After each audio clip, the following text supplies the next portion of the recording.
நாங்க ஒரு வழியில அரசியல் செஞ்சுக்கிட்டு போயிட்டு இருக்கிறோம். உங்களுக்கு தான் டிவிக்கே ஒரு பொருட்டே இல்லைல்ல, அப்புறம் ஏன் கதறீங்க? அப்புறம் ஆளாளுக்கு அங்க போயிட்டு இங்க போயிட்டு புலம்பி தள்ளிக்கிட்டு இருக்கிறீங்க? இது எப்படி இருக்கு தெரியுமா? எனக்கு பயம் இல்ல, எனக்கு பயம் இல்ல அப்படின்னு சத்தமா சவுண்ட் விட்டுக்கிட்டே சத்தமா பாட்டு பாடிக்கிட்டே இந்த நடுங்கிக்கிட்டே சின்ன பசங்க நடந்து போவாங்க, அந்த மாதிரி இருக்கு. முதல்ல மண்டையில் இருக்கிற கொண்டே மறைங்க சார். மோடியும் விஜயும் ஒண்ணு, அறியாதவன் வாயில மண்ணு. சொல்றேன், மோடியும் விஜயும் ஒண்ணு, அறியாதவன் வாயில மண்ணு. எப்படின்னு சொல்றேன். மோடி என்ன பண்ணுவாரு? தனி விமானத்தை எடுத்துட்டு நாடு நாடா சுத்துவார். விஜய் என்ன பண்ணுவாரு? தனி விமானத்தை எடுத்துட்டு தமிழ்நாட்டை சுத்துவார். சரியா?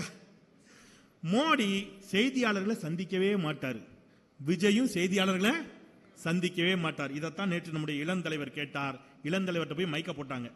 ஐயா விஜய் இப்படி சொல்றாரே. நாங்க அவர் மேல இங்கிலும் ஏற இறங்க பார்த்துட்டு செய்தியாளர்களை கேட்டாரு, டெய்லி எங்க கிட்ட இதெல்லாம் கேட்குறீங்களா, என்னைக்காவது அவர்கிட்ட கேட்டிருக்கீங்களான்னு.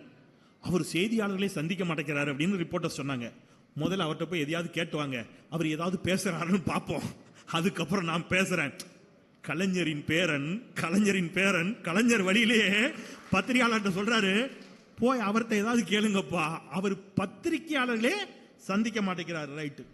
அப்புறம் மோடி கொரோனா வந்துச்சு, வெளியில வந்தாரா?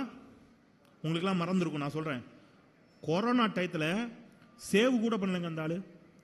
ஏன்னா முடி வெட்டுறதுக்கு சேவ் பண்றதுக்கு சவர தொழிலாளி போனா அவர் மூலம் கொரோனா வந்துருமோன்னு பயந்து திருவள்ளுவர் மாதிரி தாடி வளர்த்துட்டு இருந்தார். ஞாபகம் இருக்கா? மோடிக்கு இவ்வளவு நீளத்துக்கு தாடி இருந்துச்சு. அப்ப அது எதுக்குன்னு நினைக்கிறீங்க? யாராவது போனா அவர் மூலம் கொரோனா வந்துடும் பயந்து வீட்டுக்குள்ளேயே உட்கார்ந்து இருந்தாரு பத்திரமா. 500 ரூபாய் 1000 ரூபாய் செல்லாதுன்னாரு. மக்கள் கொத்து கொத்தா சேர்த்தான். வெளியில வந்தாரா? வரல.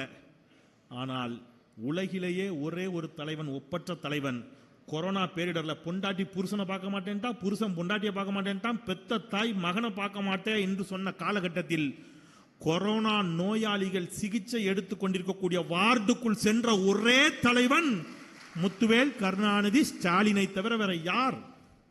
அப்ப கொரோனா பேரிடர்ல வரமாட்டார் யாரு? மோடி. விஜயும் வரல. நமக்கு தெரியும். எங்கேயா வந்தாரா? இல்ல. சென்னை மழை பெய்து, மழை வெள்ளம், எதுக்காக வந்து நிக்கிறாரா?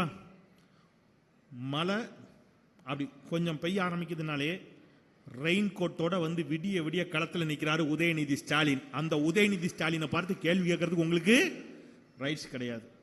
மோடிக்கு டெலிபிராம்டர் இல்லைன்னா பேச்சு வராது. நீங்க எத்தனை பேர் யூடியூப்ல பாத்தீங்கன்னு தெரியல, டெலிபிராம்டர்னா இப்படி இப்படி ஒன்று வச்சிருப்பாங்க, அப்படியே பார்த்து பேசிட்டு இருப்பாரு. அதை ஒருத்தன் எவனோ ஒரு நாள் கட் பண்ணிட்டான், ஆஃப் பண்ணிட்டான்.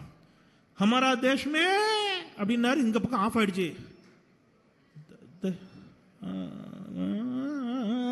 தேஷ்மே தான். அப்புறம் எங்க அமராதோட நிக்குது, ஆஃப் ஆகி போச்சு. அவருக்கு டெலிபிராம்டர் இல்லைன்னா பேச்சு வராது. நம்ம ஆளுக்கு A4 சீட் இல்லைன்னா பேச்சு வராது. யாருக்கு? விஜய்க்கு. அவர் A4 சீட்டு. அப்புறம் அவரும் எம்ஜிஆரையும் ஜெயலலிதாவையும் நம்பி தான் தமிழ்நாட்டுக்கு வராரு. யாரு? மோடி. இங்க வந்து எம்ஜிஆரை பேசுவாரு, ஜெயலலிதாவை பேசுவாரு. விஜயும் எம்ஜிஆரையும் ஜெயலலிதாவையும் நம்பி தான் கட்சி ஆரம்பிச்சிருக்கிறாரு.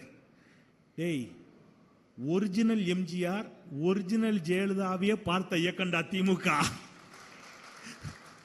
நீங்க அவங்க பேரை சொல்லிட்டு வர்றீங்க. அப்புறம் கடைசியா 2 முக்கியமானது. மோடியும் சிறந்த நடிகர், விஜயும் சிறந்த நடிகர். அதுல ஒத்துக்கணும்.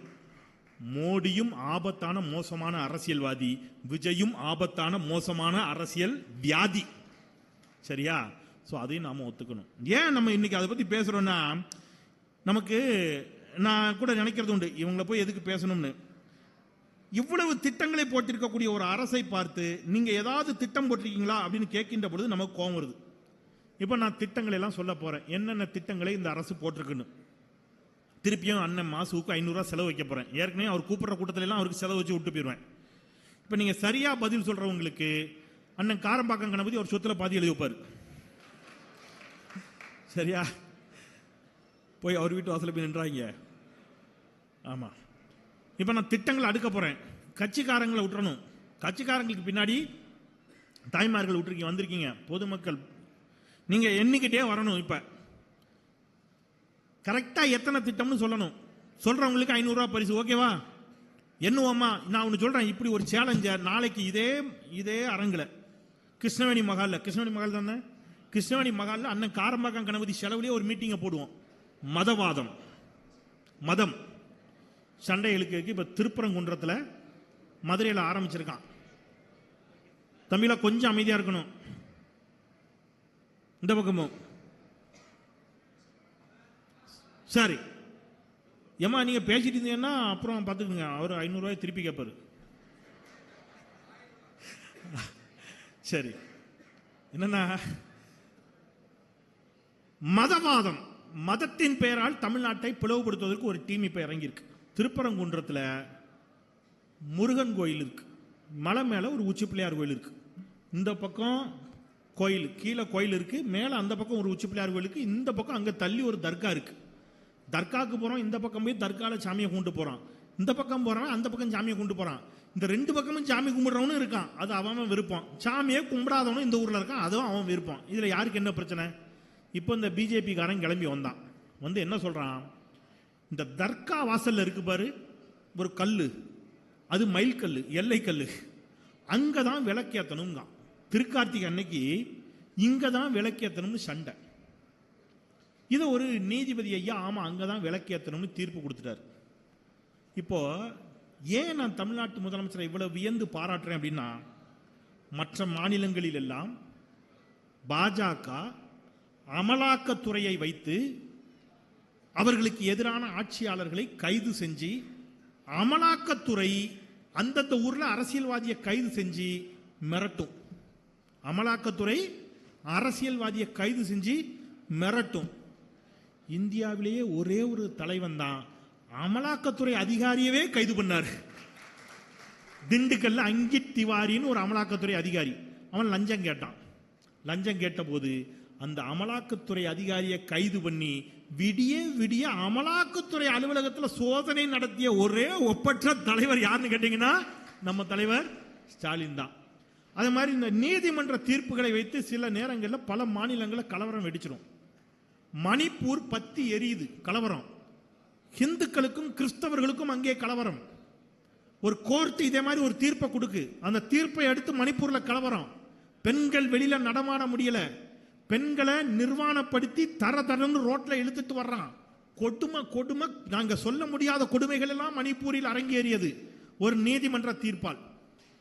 மதுரையில ஒரு நீதிபதி அப்படி தீர்ப்பு கொடுக்கிறாரு, இங்க தான் விளக்கு ஏத்தணும், எங்க தர்கா வாசல்ல தான் விளக்கு ஏத்தணும், விளக்கு மட்டும் நீ ஏத்தல அவ்வளவுதாங்கிறார். 6 மணிக்கு விளக்கு ஏத்தணும், இல்லைன்னா 6:10 நான் என்ன செய்வேன்னு எனக்கு தெரியலன்ட்டார்.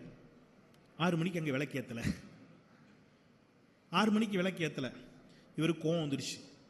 நானே நீதிமன்ற பாதுகாப்புக்கு ஒன்றிய அரசினுடைய சென்ட்ரல் கவர்மெண்டோட போலீஸ், நம்ம தமிழ்நாடு போலீஸ் இல்ல, சென்ட்ரல் கவர்மெண்டோட போலீஸ் இருக்குது, அந்த போலீஸ் அனுப்புறேன், நாளைக்கு போய் நீங்க விளக்கேத்தீங்கிறாரு. அந்த போலீஸ் வருது, தமிழ்நாடு போலீஸ் போய் நிக்குது, சாரி உங்களை அனுமதிக்க முடியாது, திரும்பி போங்க.